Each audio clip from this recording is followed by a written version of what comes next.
All right, an excellent morning to you. You're welcome to another interesting package of the AM Chat, the number one early morning talk show. My name is Benjamin Peters, and I have this very striking, delectable, beautiful, she's my friend, she's my sister, and of course, I always look up to her. WOFAI somewhere. WOFAI, how are you?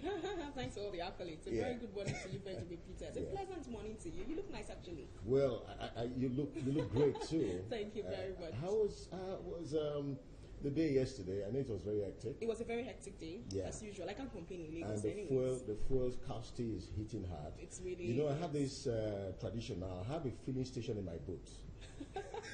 I buy gallons of fuel in the boat. So when I move and I see that my fuel is running out, I top up again because I have to do that, really, or else I'll be stuck. You know, fuel has become part of our lifestyles every day. There's almost nothing you can do in Lagos State or in Nigeria without fuel. Most times I just think to myself, is it possible to ignore all of these marketers when there's fuel scarcity? Just stay back at home. But no, it's totally impossible. Well, we just I can't even think about that. Of course. The President Buhari has, looking at the issue of the subsidy thing, I've agreed to pay off whatever they're owing the oil marketers. And the latest news, WOFAI, you'll find this very interesting. Hopefully by January, the price of fuel is going to go down, or it's going to be reviewed. But I feel Buhari is going to put it, going to review downwards, not upwards. Everybody's actually thinking of downwards, not upwards. But of course, our expectations from this government is quite high. Yes. So we couldn't expect any less. But then again, don't you think, or should we say that they should actually get the fundamentals right? In as much as they're trying to review the prices, maybe upward or downwards, but downwards. Downwards will be, like you said, will be better. But then need to get the fundamentals right. Okay. Well, today on AM Chat, we'll be taking a look at the education sector. We'll talk a little bit about politics, if time permits us. And, of course, we're also going to be discussing other very vital issues as well. The newspaper review is going to come up very soon. And I want to tell you one thing is that the focus or the motto for us today is that no matter the challenge for you in life, you must not give up. I think, WOFAI, you share that with me. I totally agree. I affirm with what you've said, because it said winners never quit and quitters never win. And so in the faces of all of these adversities, all of these challenges, especially in Lagos and in Nigeria, so to speak, where I live, you need to try as much as you can to be dogged. You need to try as much as you can to put up a smile, because a smile is the best language. It doesn't tell the challenges you're faced with. You need to be strong in all of it. I agree with you completely. It's AM Chat. We'll be right back after this time out with the newspaper review. Stay tuned.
All right, you're still watching AM Chat.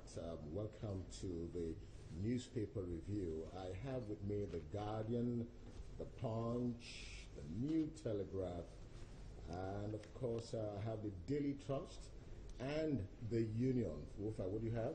I'll be reviewing the Nigerian Tribune, the Nation newspaper, Newswatch Times paper, and of course the National Mirror. Wow, it's a whole package. Well, we're taking a look at the Guardian. And but before we go ahead, we have a very good friend here. He said, "Call me Prince." Prince Eshet. But he's a legal practitioner. It's my new You're welcome. Thank you very much. On the show. Thank you. Okay, then we're taking our first newspaper review from the Guardian. Fuel price review likely in January. In Rivers, petrol sells for 300 naira. 150 naira in Anambra, Why queues may persist, subsidy payment to be made in 2 weeks, and Labour decries scarcity. Of course, again, still on the front page of The Guardian, Massoud counters Buhari, sure of UN referendum in on Biafra, and eulogizes for the jewel HID Awolowo. Prominent Nigerians pay tributes to the late matriarch. Well, I think what is of serious concern is the fuel price review likely in January. Princess Shet, is this going to be reviewed downwards or upwards? But is it good news for you? I wouldn't say it is good news. Okay. The issue is not about reviewing the price of petroleum product. That is only a short-term measure. The issue is about deregulating the sector. So that if the government-owned refineries cannot work, which I know there is no way we can make it work at optimum capacity, you open the doors up for private individuals to now come in, set up refineries, or deal with petroleum products, and then it will be based on market forces. So in that case, you have competition. And once you have competition, there's a way it drives the prices. It will drive it up and it will also drive it down. But when you have a fixed price, that means you are regulating it, just like we have said, right? Don't sell above 87. Now, what is the landing cost? Because we are an import-dependent nation, not only on petroleum, even on foodstuffs, even when we have them in abundance. So you now look at it. What is the landing cost? So if you pick it, that means you have to pay the other balance in order for the marketers to be in business. And that still brings us to the issue of fuel subsidy. Now, if you are reviewing it, for instance, upward, what is the criteria? Reviewing it upward. Why are we always reviewing things upward but never downward? Some people might say the price of crude has fallen, and as such, the price of petrol and others should also come down. It doesn't work that way. What is the purchase cost of it? What is the landing cost? At a point, there was a rumor that the fuel price might likely go down to 55. 55, yeah. And we heard that there was also a deliberate attempt to alter the products. Looking at who Buhari stands for, going back to his campaign promises, is there a likelihood that this will go down? It still comes to what I said. How is it going to go down? You are not producing it here. You are importing it. What is the import cost of it? And because the refineries are not working for now, but assuming the refineries, or we build new refineries. Now, if you build new refineries, which is going to take some time, but if you have the production capacity, then you can always have a review of the product. Okay.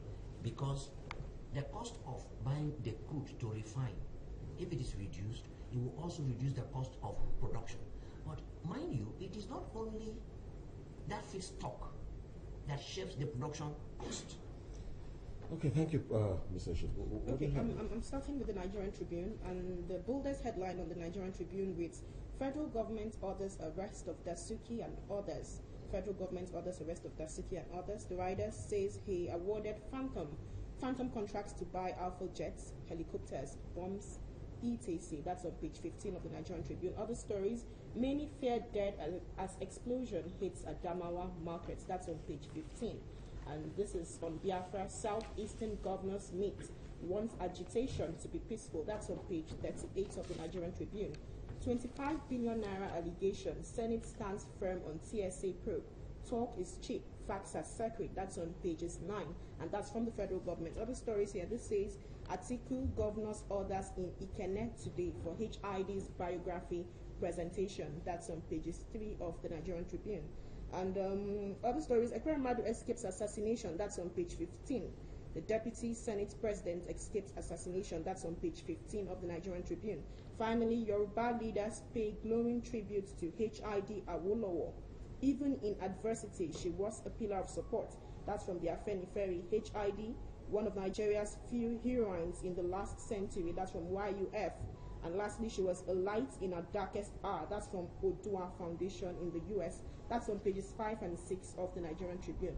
Very quickly, I'd like to talk about the boldest headlines, which says federal government orders arrest of Dasuki and others. Now, there were several figures that were released on a few other dailies. The figures were broken down and properly analyzed. The question I'm asking is, if all of these allegations are correct, because you're innocent until you're proven guilty, if all of these allegations against the former NSA boss are correct, what do we make of it? Because last year there were several issues. We had the arms issues in South Africa. It doesn't really speak well of us in the international community. Yeah. I am more concerned of our image. If all of these accusations, like I said, are correct of Dasuki, what does it portend for Nigeria and the international community? It's a very serious... It's a very serious issue because most of those things have to do with how we were able to combat and tackle terrorism. We had to send our boys to the battlefront without the requisite equipment, arms, and ammunition. And then Nigeria had budgeted a lot of money, appropriated a lot of money for purchase of arms, and these were not executed. Now, if all these allegations are true, it puts us in a very bad light as a nation that is very unserious, even when it had critical issues to deal with, like terrorism. And even when money was appropriated, people in high offices could not carry it out just because they wanted to pocket the money. The deals didn't go through. Maybe some that they purchased were even unserviceable. Now, my concern is this. It's not just about arresting. People of sort that is fully investigated and you have the facts, you prosecute them. All the people involved, because that is more or less like a sabotage. You sabotage the entire nation. We needed arms and ammunition, we needed certain facilities to combat a scourge, maybe like terrorism, and you sat on it. But if you're looking at the allegations from all of this, I mean, the allegations were quite a number, and the figures were really alarming. Were you a bit surprised? I mean, like you said, when all of this was going on last year, we were in a state of emergency, where emergency was declared in so many states, and the dying numbers of people from all of the states, and then you said somebody sabotaged interest, and people were you surprised? No. I won't be surprised. Because when you look at the trend of things in Nigeria over the years, what others take very seriously in their nations, we take it very lightly. We treat it with disdain and levity. So I won't be surprised. I won't be surprised at all. So basically, at a point, it looks as if Dasuki was being witch hunted, and we just hope that. My concern is this. We should follow due process of law. Proper investigation should be carried out. See, speculations, suspicions, or rumors, no matter how high, cannot ground a conviction. It should be properly investigated. In matters like this, we need not be sentimental. Of course. So that we can investigate get to the bottom of the matter. Get to the bottom of the matter. And whosoever is found wanting cannot be held responsible. Thank you, Mr. Eshad. Sorry, I'm calling you Mr. Prince, right? Okay. Taking a look at the front page of the Punch, you're going to get it right now on your screen. Dasuki, still the same very disturbing story. Dasuki awarded 333 billion naira fake arms contracts, and that says the panel. The contract said to be for the purchase of Alpha jets, 12 helicopters, bombs, and ammunition were not executed. An FG to fund unemployment allowance, school feeding with TSA. Female sergeant sells baby brought to police station. That is pages 4 and 5. And 36,000 soldiers invaded Ekiti. APC tells army panel.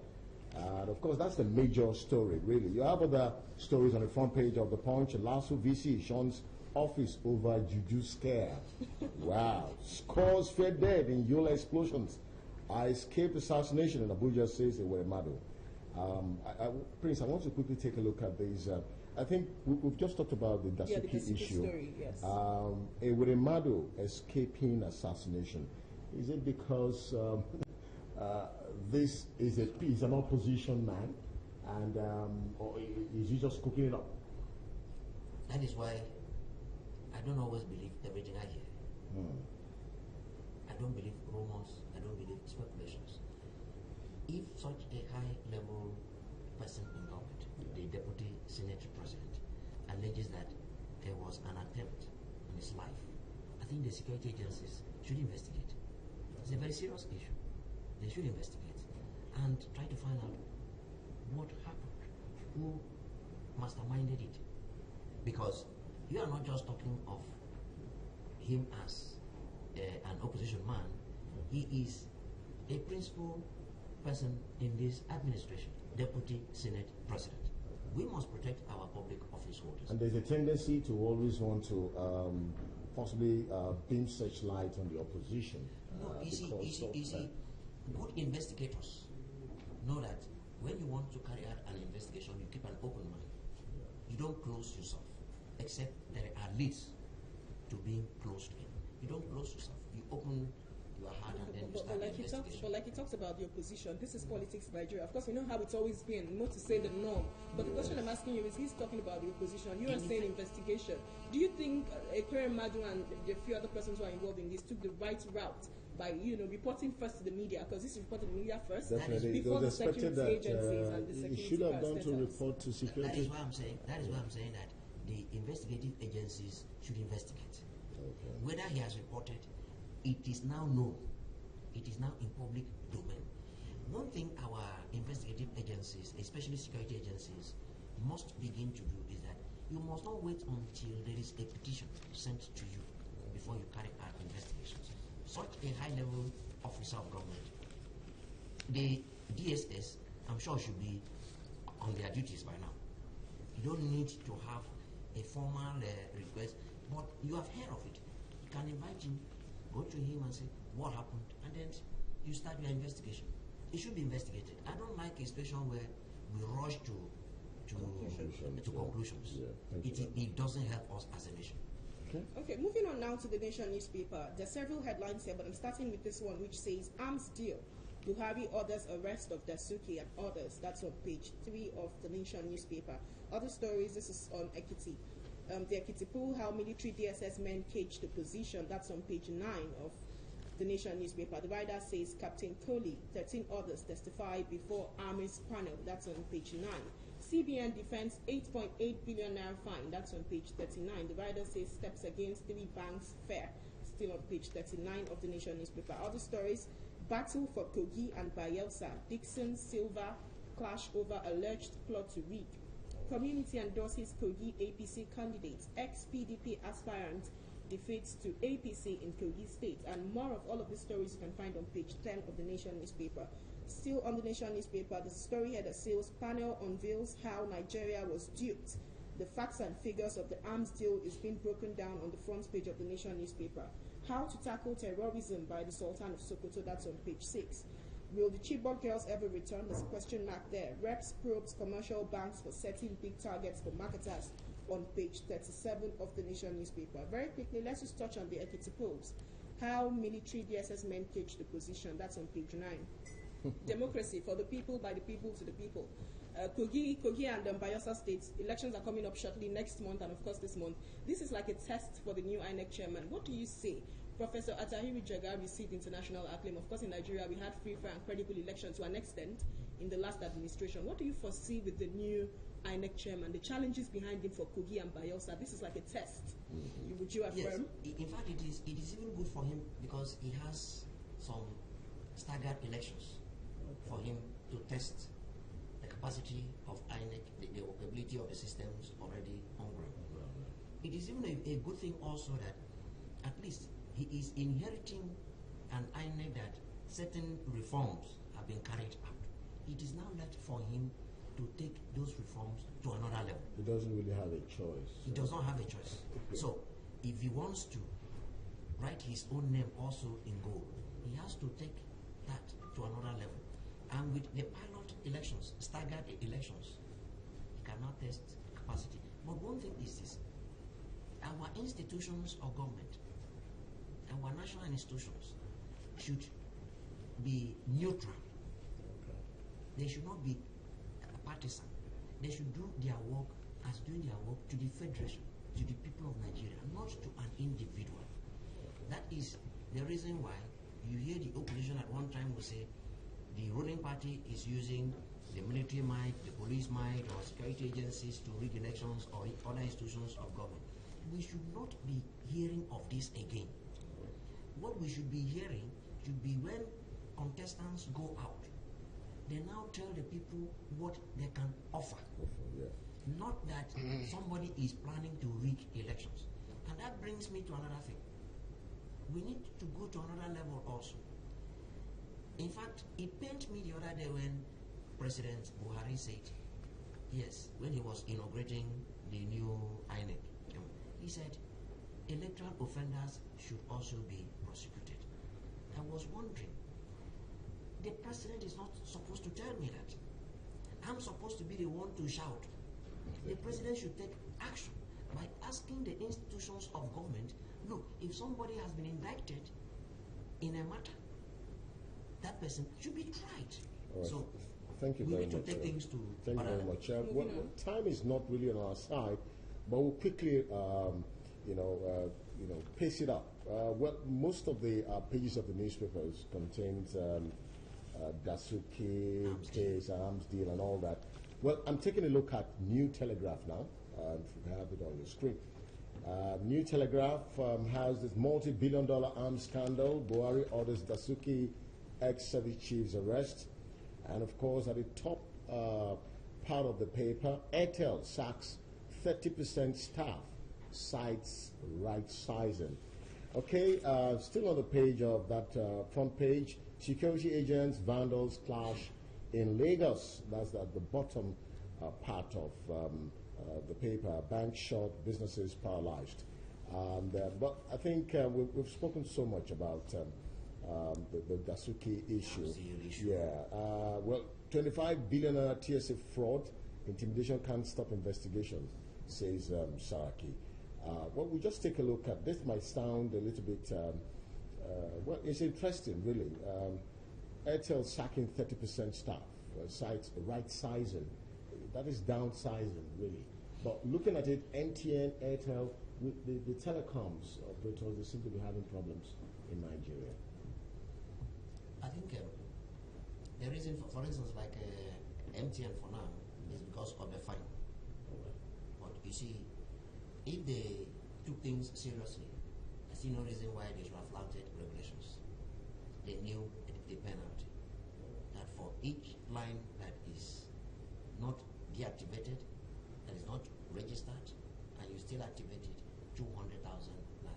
Well, and this thing had gone for some time. So that is the challenge they are now having to pay that fine. For Airtel, the president is talking about how to bring about employment. So Yes. if a telecom is sacking 30% staff, You see, the thing is this: every sector has its own challenge, Yeah. or they have their own challenges. So the telecoms also have their own challenges. Number one, some of them are also outsourcing most of their services, so as to face their core services. So if they are outsourcing, there is no need you have to keep that number of staff again on their payroll. So that is what is happening. Most of them outsource some of the services. So, and that will affect they their need own. to cut down. Yes. Okay. Okay, moving on now to the Newswatch Times. The boldest headline on the Newswatch Times here says Buhari receives panel's report on arms procurement. That's on page 2 of the Newswatch Times. The writer says others indicted persons arrest. That's still on page 2. Other stories: alleged 2 trillion naira fraud. Lamode shuns Senate again. Committee threatens arrest. That's on page 4 of the Newswatch Times. Other stories: 1 trillion naira spent on imported food products we produce locally. That's from the CBN Governor, Godwin Emefiele. 1 trillion naira spent on import of fruits we produce locally. Army foil major terrorist offensive on Maiduguri. That's on page 2. Army foils major terrorist offensives on Maiduguri. Lagos Assembly seeks 52 billion naira refund of federal road repairs. That's on page 4. Very quickly, in just 1 minute, I'd like to touch on the Lamode story. He has shunned the Senate again, the former EFCC boss. What do you make out of all of this? Would you say it's impunity on the highest order? Of course.